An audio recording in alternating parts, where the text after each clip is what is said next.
Hi, this is Jordan from Squats and Science, and I'm going to show you how to review data in your history. So first thing you want to do is log in.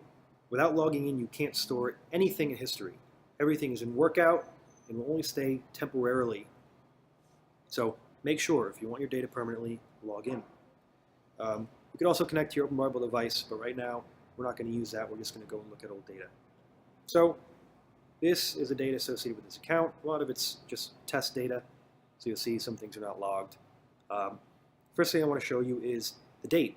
So for every piece of data recorded, if it's on a different date, that date will be displayed on top. So this is March 5th, and these are all the sets we've done today on March 5th. The last reps on this account before that are on February 28th. And you can keep going, so on and so forth. So if we want to dig into these reps, let's go to fake squat, something we just did in a different video. You can open that up. You can look at the set. I want to delete this. It's a fake set, so I just hit delete set. And you'll notice it's totally gone.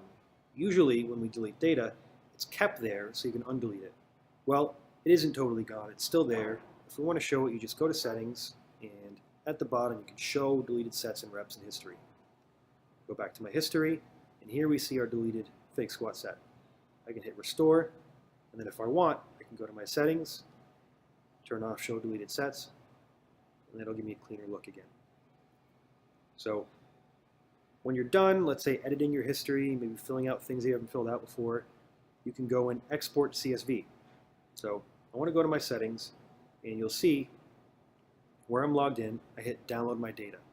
So if I tap that button, then what it'll do is it'll allow you to export a table of data that you can export to your Gmail account.